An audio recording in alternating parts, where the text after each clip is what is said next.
Ciao a tutti e benvenuti. In questo canale vedrete tutto quello che riguarda l'editing video e tutto ciò che gli fa da contorno, come creazione di miniature, loghi, modificare immagini, editare o migliorare l'audio, per fare in modo che voi possiate diventare creator a tutto tondo. Tra l'altro nel canale c'è una playlist chiamata Demo Creazioni Divertenti, dove potete vedere cosa riuscirete a fare al termine di questi tutorial. Quindi, se ancora non li avete visti, cosa aspettate? Andate a vederli. Dai, vi aspetto qui. Creerò vari demo video, magari anche su indicazione vostra. Quindi rimanete sempre aggiornati iscrivendovi al canale e attivando la campanella. In questo primo video voglio mostrarvi come utilizzare il programma Kdenlive. Se siete nuovi di questo mondo o se volete utilizzare Kdenlive per migliorare i vostri video personali, video delle vacanze, aprire un canale YouTube, TikTok, Twitch, video per matrimoni, video per lavoro, allora siete nel posto giusto. Questo è il primo di una serie di 12 video dove vi guiderò passo passo nell'utilizzo di Kdenlive e dove esploreremo tutti gli aspetti fondamentali come importare file, manipolare audio e video, applicare effetti, transizioni. Impareremo insieme ad utilizzare tutti gli strumenti necessari per ottenere un lavoro di alta qualità e soprattutto come evitare molti errori comuni che si compiono all'inizio, io in primis, che potrebbero incasinarci o rovinare il nostro lavoro. Quindi non perdiamo tempo, cominciamo con questa fantastica avventura nel mondo dell'editing con Kdenlive. Quindi digitiamo sul motore di ricerca Kdenlive, il primo risultato kdenlive.org, entriamo nel sito. Ma voi vi chiederete perché proprio Kdenlive? Ci sono molti software che servono per editare video. Kdenlive è open source, quindi completamente libero. Non ci sono filigrane, non ci sono limite agli effetti che potete utilizzare. È tradotto in moltissime lingue. Nel sito c'è un manuale completo, anche in italiano, e questo non è un fattore da sottovalutare. È molto intuitivo, almeno a parer mio, e rispetto ad altri software per principianti, Kdenlive è molto completo, ha molti effetti per arrivare a un livello professionale. È supportato da una larga community, essendo 20 anni che è in produzione e continuamente aggiornato, e questa community ti permette di scaricare effetti, titoli, transizioni creati da loro, ampliando quindi il parco disponibile. Un altro vantaggio di Kdenlive è il fatto che è multipiattaforma, quindi andiamo su scarica. È disponibile per Windows, Linux e macOS.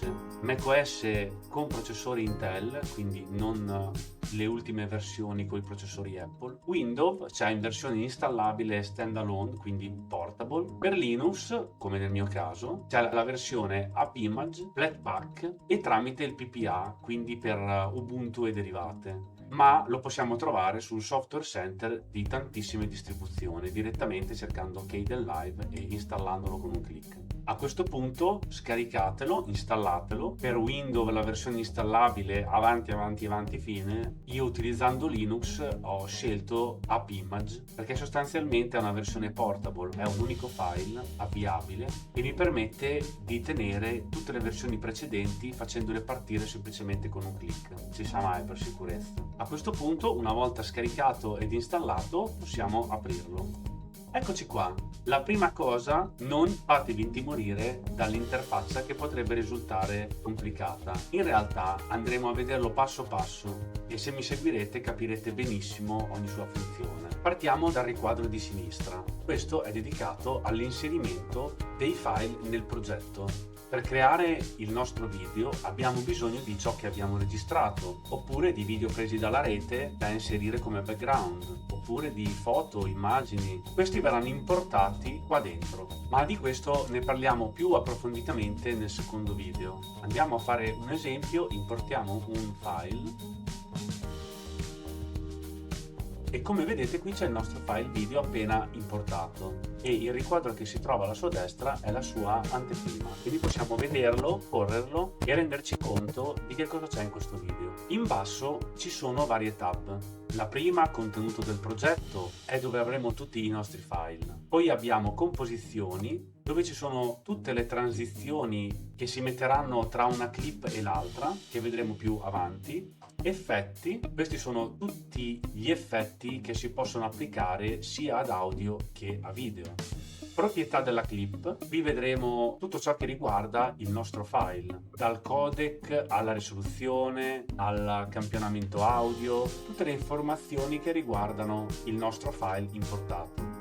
Cronologia azioni, qui verranno registrate tutte le azioni che andiamo a fare in Kdenlive. Tagliamo, incolliamo, importiamo, applichiamo un effetto, vedremo tutto in questa lista e potremo ritornare al punto desiderato in ogni momento. Sotto abbiamo la timeline, quindi il cuore dove si va a compiere la magia, dove noi andremo a modificare a nostro piacimento e a creare il video. Il risultato della timeline lo vediamo nel riquadro di destra in alto. Quindi vediamo subito come funziona. Prendiamo la nostra clip che abbiamo importato prima e la trasciniamo sulla timeline. Questa è la traccia video e questa è la traccia audio. Come vedete adesso è comparso anche nel riquadro di destra. Se posizioniamo il cursore all'inizio e facciamo play, come possiamo vedere il primo pezzo risulta vuoto.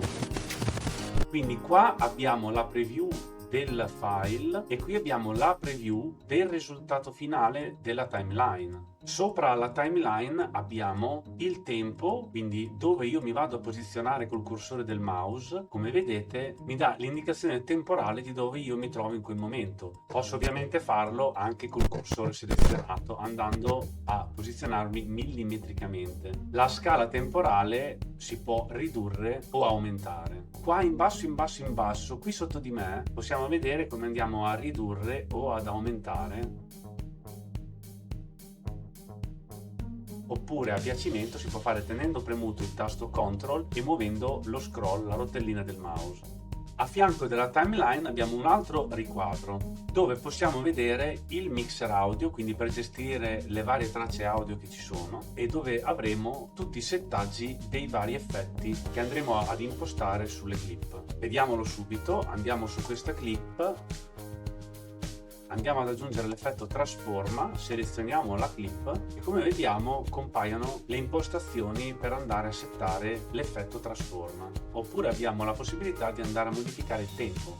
Modifica tempo, questa è la velocità di esecuzione della clip, quindi potremo andare a rallentarlo o a velocizzarlo. E poi abbiamo la sezione sottotitoli dove possiamo andare a gestire appunto i sottotitoli se vogliamo inglobarli direttamente nel video finito.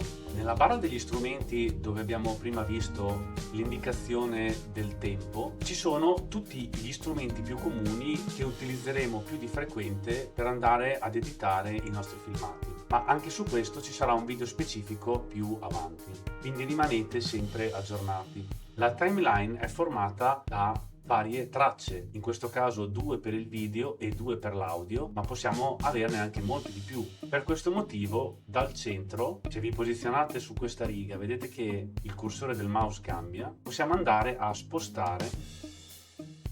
In questo caso, avendo solo 4 tracce, possiamo tenerci belli larghi per vedere l'anteprima in modo migliore. Parliamo infine delle varie modalità che ci offre Kdenlive. Adesso siamo posizionati nella modalità di modifica, che è quella che vediamo qui. Possiamo selezionare registrazione. Qui abbiamo la possibilità di andare a inserire nel nostro progetto tutti i file che vogliamo, anche risorse dalla rete. Possiamo scaricare effetti audio, video e foto direttamente. Non so se conoscete Pixabay o Pexels, sono siti dove ci permettono di scaricare contenuti audio, video e foto liberi da copyright, quindi tranquillamente scaricabili e inglobabili nel nostro progetto. Con Kdenlive non ci serve andare sul sito, basta semplicemente scaricarlo da qui direttamente e importarlo nel proprio progetto, molto più rapido e veloce. Oppure possiamo andare a registrare il nostro schermo direttamente dal programma. Oltre a registrazione e modifica abbiamo